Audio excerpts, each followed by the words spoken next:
Fala Top, tudo bem com você? Sou o professor Giovanni aqui do canal Assim é Fácil, dando sequência à nossa resolução de vestibulares, hoje com o vestibular da UES 2019.1, a prova da primeira fase. Fique com a vinheta e acompanhe a resolução da prova de hoje.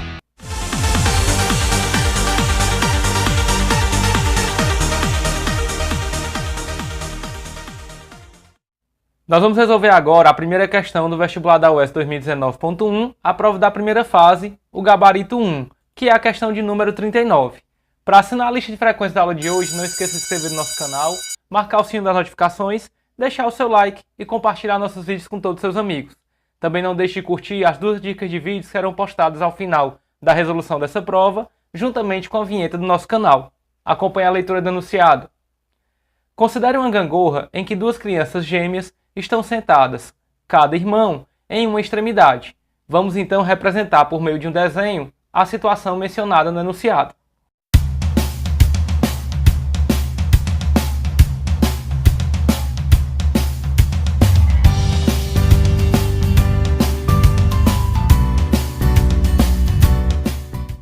Dando continuidade à leitura do enunciado da questão, nós temos: considere que ambos têm a mesma massa. Então nós vamos representar esta massa por M, tanto para o irmão do lado esquerdo, como para o irmão do lado direito. Considere que o solo é o nível 0 das energias potenciais gravitacionais. Então nós temos o solo como sendo o nível de referência, o nível 0. Sobre a soma da energia potencial gravitacional dos gêmeos, é correto afirmar que é... Bom, nós temos que lembrar que a energia potencial gravitacional é calculada pela massa do corpo, vezes a gravidade do local onde ele se encontra, vezes a altura que ele está do nível de referência. Para cada irmão, nós vamos então substituir a massa, que é a mesma, a gravidade do local, que também é a mesma, e a altura que ele se encontra do nível de referência. Vamos tomar como base a situação em que eles se encontram em equilíbrio com a gangorra na horizontal.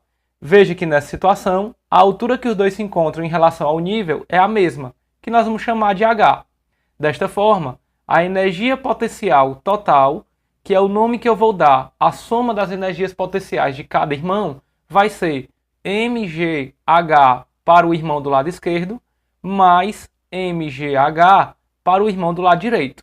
Desta forma, essa energia potencial total será dada por 2mgh. Veja que a gangorra ela pode ter cada um dos seus lados oscilando de altura, mas quando o lado direito se encontrar no chão, o lado esquerdo estará a uma altura que corresponde ao dobro da altura de onde ele se encontra, nos dando assim a energia potencial do lado direito que se encontra no chão igual a 0 e a energia potencial do lado direito que se encontra a uma altura que corresponde ao dobro da que ele estava anteriormente, 2mgh, cuja soma permanece 2mgh. Assim nós podemos constatar que a soma da energia potencial gravitacional dos gêmeos é 0? Não. Veja que ao se encontrar na posição de equilíbrio na horizontal, a soma já não é 0 e permanece não sendo 0 durante todo o movimento oscilatório. Então a alternativa A está errada.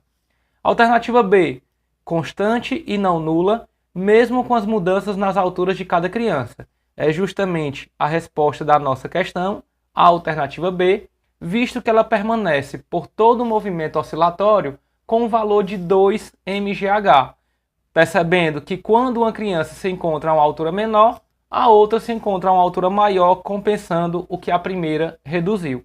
Então, a alternativa para a questão 39, item B. Acompanhe a resolução da próxima questão. A questão que nós vamos resolver agora é a questão 40, que envolve o assunto MHS, movimento harmônico simples. Acompanhe a leitura do enunciado. Em antigos relógios de parede, era comum o uso de um pêndulo realizando um movimento harmônico simples. Vamos então representar por meio de um desenho o pêndulo simples.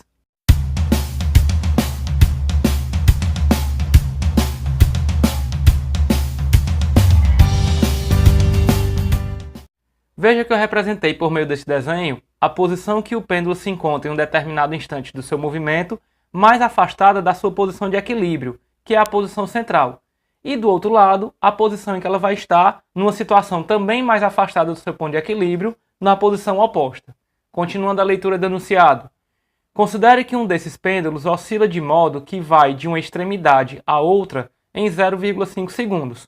Então veja que o tempo que ele vai gastar para vir desta posição à outra é justamente um tempo de 0,5 segundos. Assim, a frequência de oscilação desse pêndulo é em Hz. Ele quer que a gente calcule a frequência em Hz de oscilação desse pêndulo. É importante que o aluno saiba que a frequência tem como sua definição o inverso da definição do período, ou seja, é o número de oscilações completas por unidade de tempo. Desta forma, se a frequência é o inverso do período, nós precisamos determinar o período de oscilação desse pêndulo para daí obter a frequência. Veja que o tempo que ele forneceu é o tempo para o pêndulo ir de uma extremidade à outra, mas o período é o tempo para uma oscilação completa, então é o tempo para ele ir e voltar. Desta forma, o período para esta situação vai ser 2 vezes o tempo mencionado, de 0,5, daí nós vamos ter um período de 1 segundo, que é o tempo que o pêndulo leva para ir e voltar. Como a frequência é o inverso, nós teremos que a frequência vai ser 1 dividido por 1, portanto, 1 Hz é a resposta para a questão 40, nos dando como alternativa o item B. Acompanhe a resolução da questão 41. Nós vamos resolver agora a questão 41 do vestibular da UES 2019.1, a prova da primeira fase, que é uma questão que trata de potência elétrica. Acompanhe a leitura do enunciado da questão. 2 resistores idênticos são ligados em paralelo a uma mesma bateria. Então vamos representar 2 resistores ligados a uma bateria.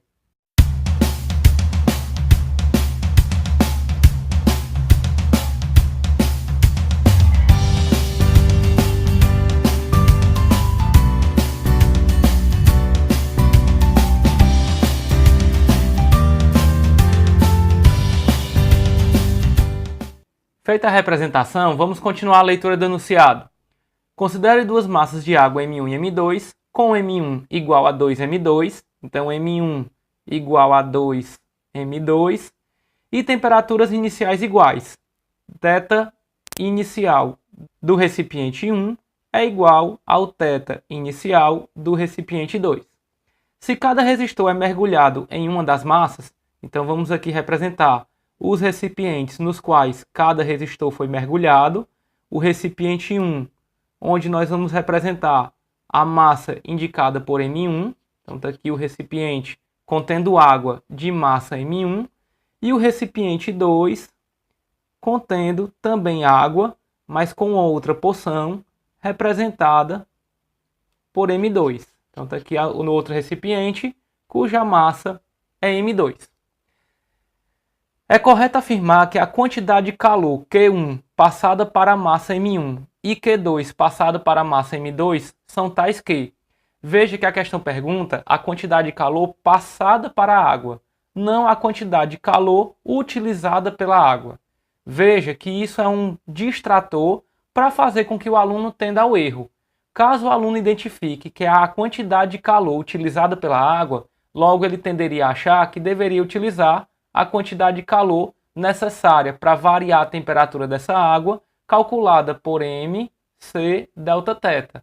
Mas não trata-se de uma questão de calorimetria, mas sim uma questão de potência elétrica, onde o aluno tem que lembrar que o calor nada mais é do que uma forma de energia, e a energia fornecida por cada resistor corresponde à sua potência vezes o tempo de funcionamento. Visto que os resistores estão funcionando ao mesmo tempo, o tempo de funcionamento será o mesmo. E a potência para cada resistor é dada pela tensão na qual ele está ligado ao quadrado, dividido pela sua resistência elétrica. Como eles estão ligados em paralelo, eles possuem a mesma tensão. Como são resistores idênticos mencionados pela própria questão, eles também possuem a mesma resistência, dando assim a mesma potência, utilizando o mesmo intervalo de tempo, a mesma energia. Podemos concluir então que a quantidade de calor fornecida pelo resistor 1 é a mesma quantidade de calor fornecida pelo resistor 2, nos dando como resposta para a questão 41 a alternativa D. Acompanhe a resolução da questão 42. Nós vamos resolver agora a questão 42 do vestibular da UES 2019.1, a prova da primeira fase, a prova de gabarito 1. Acompanhe a leitura do enunciado. Considere um gás ideal que sofre uma compressão pela realização de trabalho sobre o recipiente que o contém. Veja então que nós temos uma transformação em que ocorre uma variação de volume. Essa variação é diferente de zero. Esse trabalho tem a mesma unidade de medida de... É importante o aluno lembrar que o trabalho, por definição, ele é a força aplicada em um determinado corpo, provocando o seu deslocamento. Por se tratar de um recipiente contendo um gás ideal, que nós vamos representá-lo aqui ao lado, nós temos que dentro desse recipiente, para que haja um trabalho gerando uma compressão desse gás, ou seja, provocando uma redução desse volume, este êmbolo deverá sofrer um deslocamento, diminuindo o volume ocupado pelo gás dentro do recipiente. Então nós vamos ter, após a finalização do trabalho realizado, o recipiente se encontrando na representação que eu vou fazer agora. Nós temos o mesmo recipiente, só que agora o êmbolo se encontrando numa posição inferior, fazendo com que o gás esteja ocupando um volume menor. Desta forma, então, nós podemos perceber que a pressão, por definição, é a força aplicada por uma determinada área. Esta força foi justamente a força capaz de deslocar o êmbolo para baixo, realizando o trabalho. Portanto, esta força vai ser calculada pela pressão exercida sobre o gás, multiplicado pela área de atuação no êmbolo. Substituindo na expressão original, nós teremos que a pressão vezes a área, vezes o deslocamento executado pelo êmbolo, que é justamente a diferença de altura de onde o êmbolo se encontrava para onde ele se encontra atualmente. Essa diferença de posição fez com que o volume ocupado pelo gás fosse reduzido através desta região destacada de vermelho. Ou seja, se houve uma redução deste volume, nós vamos ter que esse deslocamento é justamente a altura que o êmbolo desceu, e ao multiplicar essa altura pela área do êmbolo, nós temos o volume que foi reduzido, nos dando então que o trabalho de compressão é a pressão aplicada na variação de volume sofrida pelo gás. Como ele pede para a gente representar na forma de unidades, nós teremos que o trabalho terá como unidade a mesma unidade do produto da pressão pela variação do volume. Olhando as alternativas, nós temos como resposta para a questão a alternativa D, o produto de pressão por volume. Se você curtiu a resolução das 4 primeiras questões do vestibular da UES, não deixe de escrever nos comentários o Assim é Fácil. Também não deixe de se inscrever no nosso canal, marcar o sininho das notificações, deixar o seu like e compartilhar nossos vídeos com todos os seus amigos. Conheça o nosso aplicativo que encontra-se disponível na Play Store para sistemas Android, nos siga nas redes sociais e não deixe de acompanhar a resolução das próximas questões no próximo vídeo. Fiquem bem, bons estudos e assim é fácil!